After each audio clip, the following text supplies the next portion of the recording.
Hey guys, Teddy Mailbox here, and today I'm doing another What If video. Now, it's been like a couple of weeks, I think, since my last What If video. Now, I may have, been wrong with the whole, you know, SMG0 being a virus and everything. But, hey, at least I'm close. I was close at least.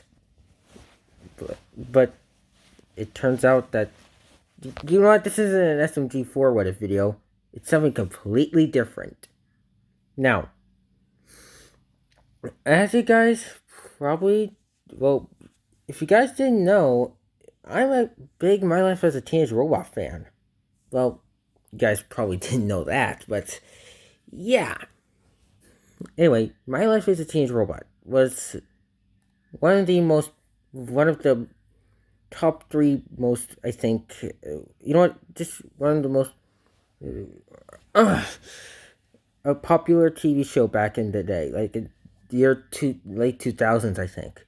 I grew up watching the show, and so you can guys probably understand why I like it so much. Anyway, enough talk about why I like My Life as a Teenage Robot. No, it's about time I get into the what if.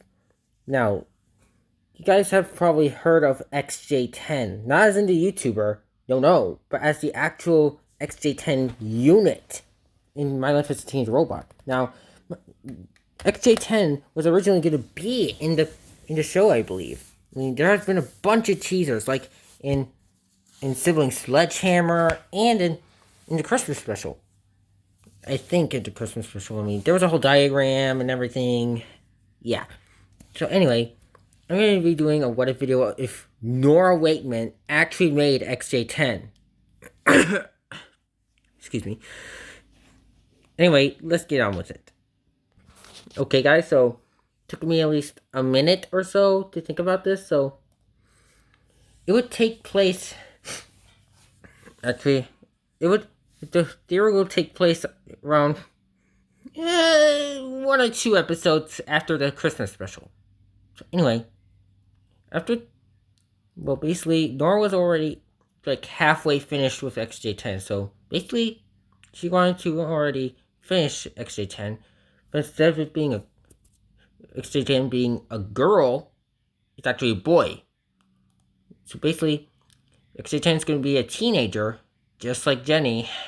I mean, I don't know why Robert Jenny went with a teenager. I mean, he could have gone with a like a adult or a mid-adult. I don't know. Maybe it's because of Armageddon Droid. Anyway, it would be in the middle of like I don't know, just a video, just an episode of itself. So my theory, okay, so basically the episode would be called "The Arrival." I mean, it's not usually what Robert Zeddy would actually consider as a real My Life as a Teenage Robot episode, but you know, since it's probably not coming back, I might as well do it. Plus, yeah. Anyway, Jenny would come home from a big fight with Cluster Prime. Right after, well, Krakus, I think. Wait, no, Krakus would make a big drill trying to tunnel down to the Earth, but it would fail multiple times. Jenny would destroy the thing, leaving it buried in the Earth, and Krakus would be back to Cluster Prime, halfway down.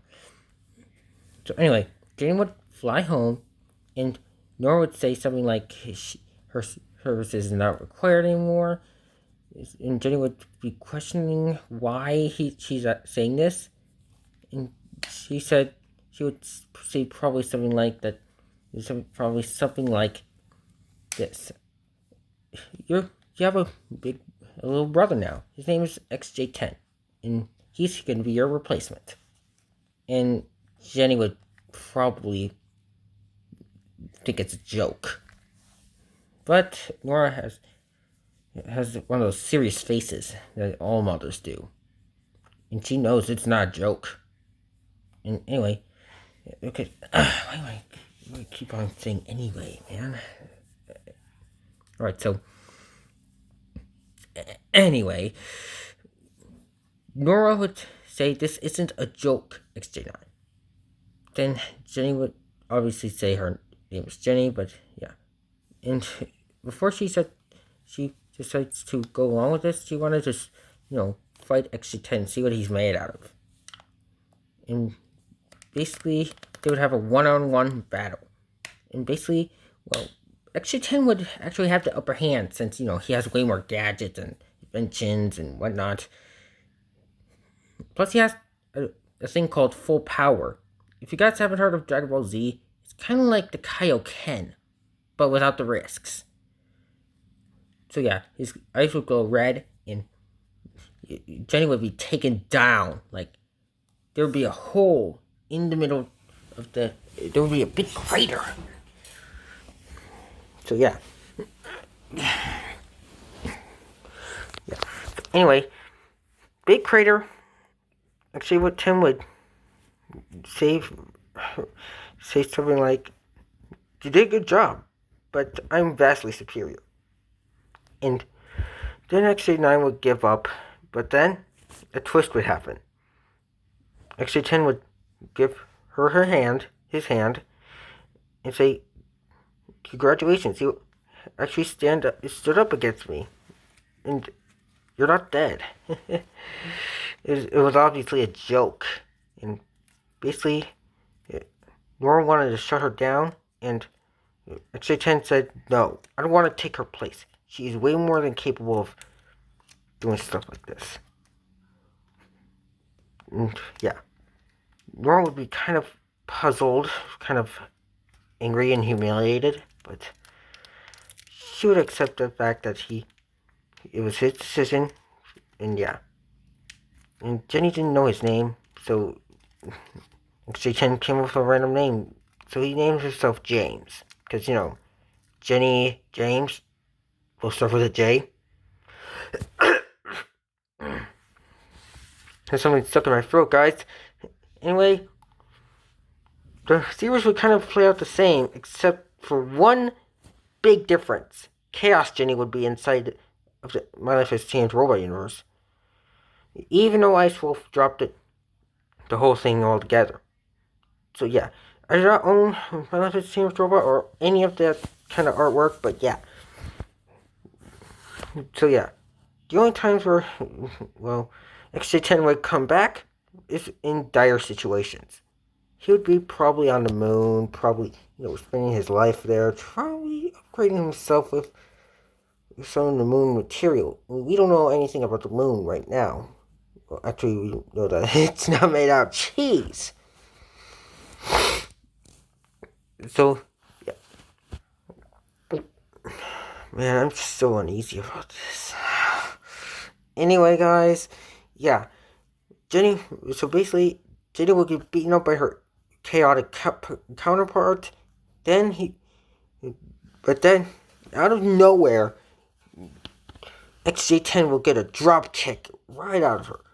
She would be drop kicked to the ground by XJ10, now known as what was his name? James. Yeah, James. And basically, he would be excited to fight this chaotic version of his sister. And basically, he has sometimes, because, chaos energy makes, if you haven't seen Sonic, or haven't heard of Sonic, there's a thing called Chaos Emeralds. And Jenny from that timeline had a Chaos Emerald stuck in her, and basically it turned her evil. I don't know the full effects of Chaos Control, but yeah, let's just say that. Right, so then basically Chaos Jenny would go for an uppercut, but then XJ10 would dodge it at the nick of time. Then he would basically try and punch her, but Chaos Jenny would catch that punch. And for some reason, the Chaos energy was being drained out of Chaos Jenny, resulting in, XJ10 achieving a new form called Chaos, just Chaos John. James, yeah, Chaos James. But this time but at this point, he's not evil. So yeah, no evil XJ10. I had something in my nose, guys. Anyway, no evil XJ10, no nothing, just, yeah. Then, it's like kind of like Super Saiyan for James. So, take it like this. You have Super Saiyan, which is made for Saiyans, Ultra Instinct made for gods, and, um, and Chaos form for the robots, I guess. So basically, yeah, it's kind of like a Super Saiyan. Anyway, okay, so Chaos. Okay, so Chaos James would actually have the upper hand now and completely destroy Chaos Jenny, and then he would throw her into the sun. Yes, the sun. And then, yeah, that's that. No more Chaos Jenny. Then, yeah, XH10 would leave, and yeah, then we get over to which, well, basically, the episode would be called a chaotic arrival. Yeah, a chaotic arrival. Yeah, guys, I'm just going along with this. I just make it up as I go. So yeah, then the next time, well, XJ10 would actually appear is in I think would be Fanray episode again. He would appear in dark in a dark cause. Yeah, he would return in Dark Cause, which would basically be another family episode made by me. I do not know how to animate. Trust me, I do not. So anyway, basically, Chaos Jenny would survive, but with the Chaos energy drained out of her, she still in her evil form. She would go off to find another Chaos crystal, but she doesn't find it except a Dark Chaos Emerald. So basically, she tries to absorb it and turns into Dark Jenny, which I completely, I don't know if I made that one up, but yeah. Anyway, Dawn would be on the moon, and basically, Dark Jenny would, hunt him down and try to destroy him. So yeah, Chaos Jenny would, not Chaos Jenny. Anyway, James would go to his chaos form, which he completely mastered on with the fact that he's on the moon. Then he absorbs actually not that yet. No spoilers. So anyway, he goes on a full-out fisticuffs round with Dark Jenny, and then when Chaos Jenny was going to throw a punch, he absorbed the dark energy out of. Actually, he didn't absorb the dark energy out of all of that. He was confused. It worked the last time. Well, it worked the last time that he faced Chaos Jenny, but then he remembered that he needs to absorb the energy of all the XG units. It's just like the Super Saiyan God thing, but yeah. Just so you guys know, I do not own Dragon Ball Z. That goes towards the creator. So yeah, if you're watching this creator, hi. I'm a big fan of your work.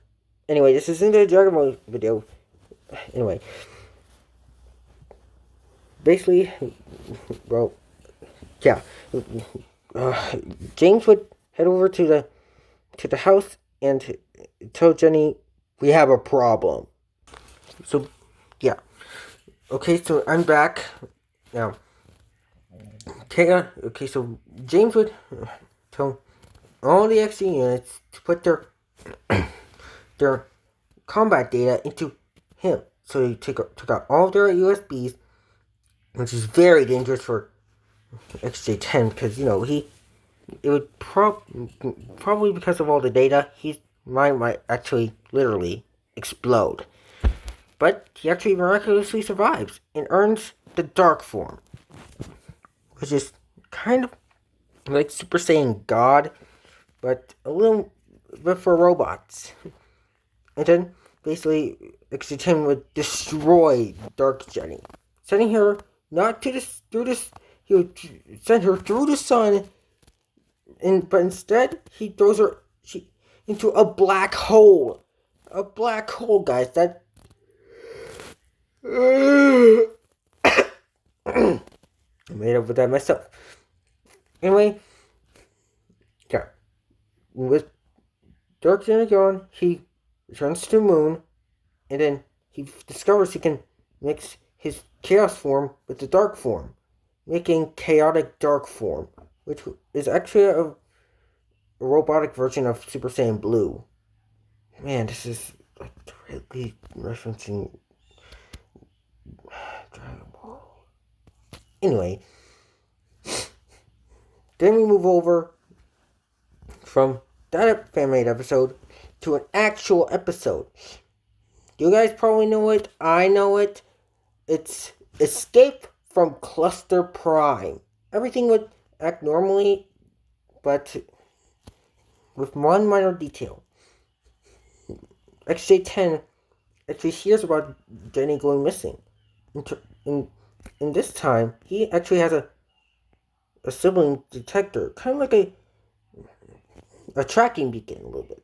And then he senses Jenny all the way from the other side of the universe on Cluster Prime. Obviously, I'm still following the same story, but yeah. So yeah. Sorry, guys, I just don't have any ideas right now. Oh, wait. Dang it, what was it again? Right. Then basically he arrives on Cluster Prime, which was about 10 times as farther as Pluto, I think. Anyway, he helps out Jenny and Vega, and basically Vexus arrives, and XJ10 shows off his new form, the chaotic dark form. And so yeah, they have a full-on fight, which James unfortunately loses. He gets kicked off the tower without any flight abilities or whatnot. And then suddenly a huge white light appears where James was. He himself has earned Ultra Instinct, or which I like to call the light form. Well, it's not really light. I mean, it's not white, but it's kind of a grayish tint of. It's like gray, like really dark gray. I guess you could say it's a light form omen, I think. And with that, XJ10 decides to actually beat the crap out of Vectus, which eventually leads her to leave Cluster Prime. Then we go on to another video called, another fan-made episode called Control and Order, which I like to call. Basically, Nora Wakeman decides to visit XJ10 on the moon because, he invented a teleporter. And so basically, Nora Wakeman wanted him to come back to Earth, and you guessed it, basically Nora has created another XJ model called XJ11. Yeah, XJ11 is kind of my own little thingy that I made. Anyway, XJ10 meets XJ11, which I have named him to be Joe. And no, not as in Joe Mama. Please don't add that in the comments, please. That's a dead trend.